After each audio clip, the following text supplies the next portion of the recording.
Students, this is Radhika गौर। और जैसा कि आप जानते हैं, हम दो चर वाले रैखिक समीकरण युग्म के बारे में पढ़ चुके हैं। हमने इस चैप्टर को कम्प्लीटली डिस्कस कर लिया है।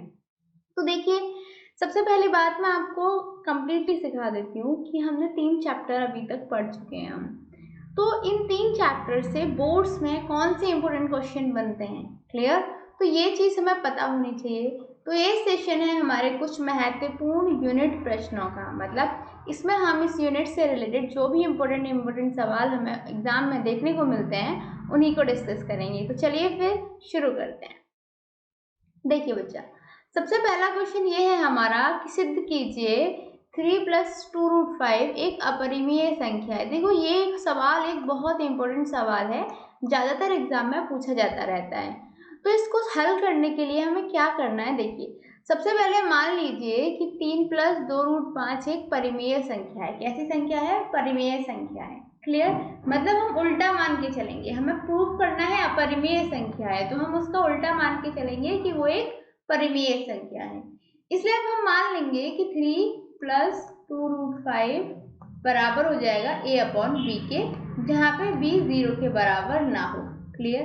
यहाँ से हम a और b के जो पूर्णांक हैं और a और b में क्या चीज मेन देखेंगे कि a के अतिरिक्त कोई उभयनिष्ठ गुणनखंड नहीं है। उस केस में क्या होगा कि इतना तो हमें पता ही है कि 3 + 2√5 बराबर a/b है।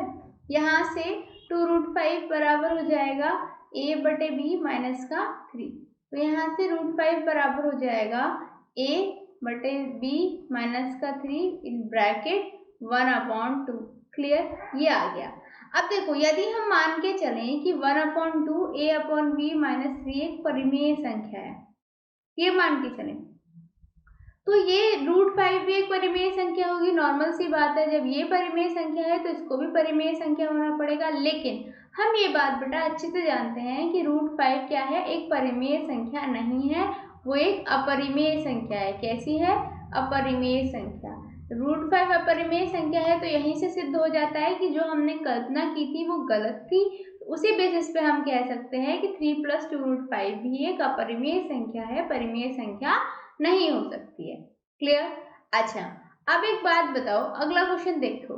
क्वेश्चन ये दे रखा है कि जांच कीजिए कि जो बहुपद आपको दिया हुआ है 3x³ - 5x² - 11x - 3 के शून्यक 3, -1 और -1/3 है।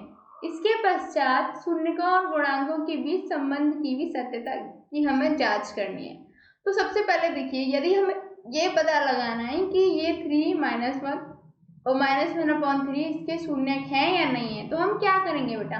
सबसे पहले हम P3 निकाल लेंगे, फिर हम P-1 निकाल लेंगे और फिर हम P-1/3 निकाल लेंगे। ये तीनों निकालने हैं हमें। तो देखिए, हमें पता चल जाएगा इस वाली इक्वेशन को किससे कंपेयर करके, ax² + bx² ax³ + bx² + cx + d। यदि हम इससे कंपेयर करेंगे तो हमें पता चल जाएगा कि a की वैल्यू क्या है? 3 है। क्या है? a की वैल्यू हमारा 3 है, b की वैल्यू -5, c की वैल्यू -11, d की वैल्यू -3। इतना हमें पता चल गया। अब देखो, हमने P3 निकाला बेटा, P3 निकाला, हमने a b c d की वैल्यू रखी और हमारे पास P3 आ गया 0। क्लियर? P-1 निकाला तो हमारे पास P-1 भी आ गया 0। P-1/3 निकाला तो ये भी हमें मिला 0। तो यहाँ से क्या साफ पता पड़ा? यहाँ से हमें पता पड़ा कि जो P3, -1, -1/3 ये तीनों क्या हैं? जो हमें परिमेय संख्या हमें जो बहुपद दिया हुआ है उसके शून्यक हैं। ये चीज़ हमें इस सवाल से अच्छे से पता चलती है। अब हमें क्या निकालना था? हमें निकालना था तीनों के बीच में संबंध। ठीक है?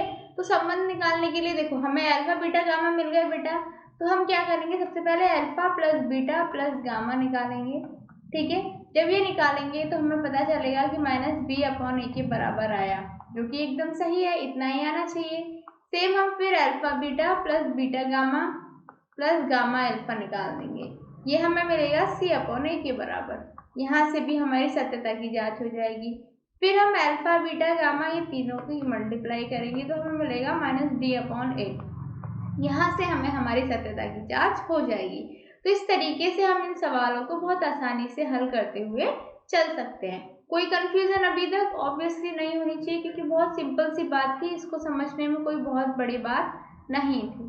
अगला क्वेश्चन देखिए, हमारे पास आपको ये बहुपद दिया है, आपको इसके सारे शून्य ज्ञात करने हैं। क्लियर?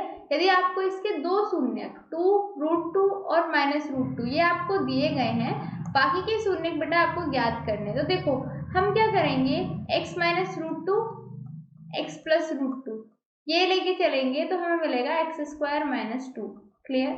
अब जो बहुपद हमें दिया गया है, मतलब 2x⁴ - 3x³ - 3x² + 6x - 2, इसमें बेटा हम x² - 2 का भाग दे देंगे। जब हम भाग दे देंगे तो हमें उत्तर मिलेगा ये। क्लियर? ये हमें मिल जाएगा। ठीक है, जब हमें ये भागफल मिलेगा तो बेटा हम क्या करेंगे, हम इस भागफल के गुणनखंड करेंगे। क्या करेंगे? गुणनखंड।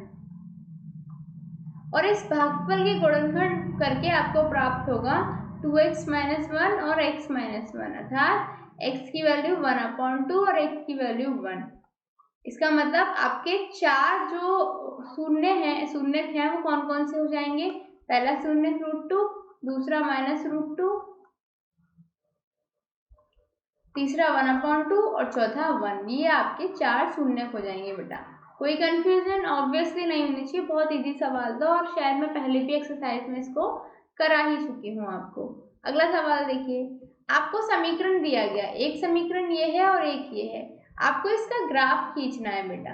एक्स अक्ष और इन रेखाओं से बने त्रिभुज के शीर्ष के निर्देशांक आपको ज्ञात करने हैं और त्रिभुजाकार पलट को फिर छायांकित भी करना है। देखो ये बेटा बहुत इंपॉर्टेंट सवाल है, इसीलिए मैंने आपको कई बार करा दिया है और अभी भी एक और बार रिपीट करा रही हूँ इस सेशन में भी, क्योंकि आने के चांसेस इस सवाल के बहुत रहते हैं।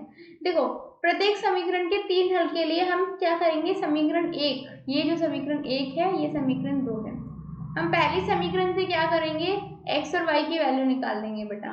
यहाँ से x बराबर y - 1 हो जाएगा, तो यदि y की वैल्यू 1 रखेंगे तो x की वैल्यू 0 आ जाएगी, y की वैल्यू 2 रखेंगे तो x की वैल्यू 1 आएगी, y की वैल्यू 3 रखेंगे तो x की वैल्यू 2 आएगी। क्लियर? इस तरीके से हमारे पास 3 पॉइंट मिल गए, हमें क्या क्या मिल गए, 0,1, 1,2 और 2,3। ये हमें फर्स्ट इक्वेशन से मिले। सेकेंड इक्वेशन से भी हम क्या करेंगे, एक्स वाई, सेकेंड इक्वेशन से x बराबर हो जाएगा 12 - 2/3। ठीक है, यहाँ पे x की वैल्यू 4 रखेंगे y 0 आ जाएगा, x की 2 रखेंगे y 3 आ जाएगा, x की 0 रखेंगे y 6 आ जाएगा। तो हमें यहाँ से भी 3 पॉइंट मिल जाएंगे, 4,0, 2,3 और 0,6। अब इन पॉइंट्स का इस्तेमाल करते हुए हम लाइन्स खींचेंगे। देखो पहली लाइन आपकी ये बनेगी, दूसरी लाइन आपकी ये बनेगी। जब आप बेटा ये 6 पॉइंट्स का इस्तेमाल करके लाइन खींचेंगे तो आपको क्या प्राप्त होगा, आपको ये प्राप्त होगा कि एक ट्रायंगुलर बन रहा है। ठीक है, क्या एक ट्रायंगल बन रहा है, एक त्रिभुज बन रहा है। आपको उसी त्रिभुज को क्या करना है, छायांकित करना है, इस तरीके से देखिए। ठीक है, आप इसको ऐसे शेड कर सकते हो, बस आपको इतना करना था पूरे सवाल में। बताओ कोई कंफ्यूजन इस सवाल में, समझ में आ गया ना आपको? Very good. चलिए अब हम आगे बढ़ते हैं। ठीक है, आगे क्वेश्चन क्या कहता है हमारा, एक मिठाई विक्रेता है। क्लियर? उसके पास 420 काजू की बर्फियां हैं, 130 बादाम की बर्फियां हैं।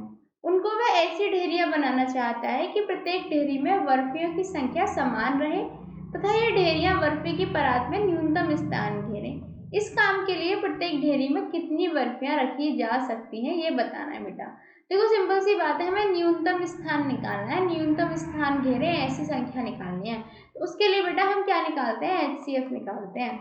ठीक है, तो हम क्या करेंगे, यूक्लिड्स डिवीजन एल्गोरिथम का इस्तेमाल करेंगे और उसका इस्तेमाल करके हम 420 और 130 का HCF निकाल देंगे। तो देखो 420 बराबर हो जाएगा 130 गुणा 3 + 30। क्लियर? अब देखा हमने यहाँ पे शेषफल 0 नहीं आया, तो 130 का फिर से करेंगे सॉल्व इसको, तो 30 गुणा 4 + 10। फिर से शेषफल 0 नहीं आया, तो फिर 30 का करेंगे, तो 10 गुणा 3 + 0। यहाँ पे देखा हमने शेषफल आ गया 0, तो बेटा HCF क्या हो गया, 10 हो गया। क्लियर? तो इस प्रकार से जो बर्फियों के लिए मिठाई विक्रेता है उसे कितने कितने की ढेरी बना सकता है, वो 10-10 की ढेरी बना सकता है, और इस तरीके से वो जो बर्फियां हैं वो न्यूनतम स्थान भी घेरेंगी। क्लियर? तो इस तरीके से हम अपने सवालों को आसानी से हल करते हुए जा सकते हैं। अगला सवाल देखिए क्या कहता है। एक क्रिकेट टीम के कोच ने 7 बल्ले तथा 6 गेंदें 3800 रुपए में खरीदी। बाद में उसने 3 बल्ले तथा 5 गेंदें 1750 में खरीदी। प्रत्येक बल्ले और प्रत्येक गेंद का मूल्य आपको ज्ञात करना है। तो देखो बेटा, मान के चलो कि एक बल्ले का मूल्य x रुपए है और गेंद का कितना है, y रुपए है। क्लियर? पहली शर्त के अनुसार 7x + 6y किसके बराबर हो गया, 3800 के बराबर। यहाँ से x की वैल्यू आ जाएगी बेटा 3800 माइनस का 6y/7। दूसरी शर्त के अनुसार 3x + 5y किसके बराबर है, 1750 के। तो यहाँ से इतना हमें पता चल गया। क्लियर? अब हम समीकरण 1 से x का मान इसकी जगह ये मान रख देंगे x का। जब ऐसा रखेंगे तो बेटा y की वैल्यू आ जाएगी आपकी 50। क्लियर? अब इस y की वैल्यू को आप इस इक्वेशन में रख दीजिए, तो यहाँ से x की वैल्यू आ जाएगी आपकी 500। तो आप क्या ज्ञात करेंगे बेटा, आप ये ज्ञात करेंगे कि एक जो बल्ला है उसका मूल्य कितना है, 500 रुपये, और एक गेंद का मूल्य कितना है, 50 रुपये। कितना, 50 रुपये। क्लियर? Very good.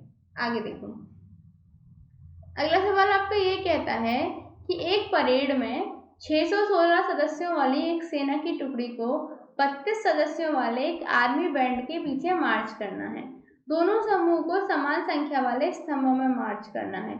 उन स्तंभों की अधिकतम संख्या क्या है जिसमें वे मार्च कर सकते हैं। क्लियर? देखो बेटा, उन स्तंभों की अधिकतम संख्या मतलब HCF 16, 16, 32 से प्राप्त हो सकती है। क्लियर? हम दोनों का HCF निकाल लें तो हम क्या करेंगे, यूक्लिड्स विभाजन एल्गोरिथम का इस्तेमाल करेंगे। 616 और 32 में करने पर हमें क्या प्राप्त होगा, देखो यहाँ देखो 616 इसको करेंगे तो हमें प्राप्त होगा 32 गुणा 19 प्लस का 8। शेषफल 0 नहीं आया तो फिर 32 का दोबारा से करेंगे, 8 गुणा 4 प्लस का 0। अब देखो शेषफल 0 आ गया, तो सिंपल सी बात है हमारा जो HCF है वो कितना हो गया, 8 हो गया। तो कितने स्तंभों में मार्च कर सकते हैं, 8 के स्तंभों में वो मार्च कर सकते हैं। इस तरीके से हमारा ये सवाल हमने हल कर लिया। क्लियर? अगला सवाल देखिए। अगला सवाल हमारा ये कहता है कि हमारे पास एक द्विघात बहुपद है, उसके हमें शून्य ज्ञात करने हैं और शून्यकों तथा गुणांकों के बीच में संबंध की सत्यता की भी जांच करनी है। तो देखो हमारे पास ये बहुपद था, इसके शून्य निकालने के लिए हम इसको सॉल्व करेंगे। तो जब इसको सॉल्व करेंगे तो हम पाएंगे x+2 और x+5। क्लियर? यहाँ से हमें मिलेगा कि x बराबर -2 और x बराबर -5। ये हमें दो शून्य मिलेंगे। क्लियर? तो देखो सत्यता की जांच करने के लिए हम अल्फा प्लस बीटा करेंगे, शून्यों को योग करेंगे तो हमें -7/1 मिलेगा, जो -x का गुणांक बटे x² के गुणांक के बराबर है। अर्थात जो सत्यता है वो यहाँ पे प्रूफ होती है।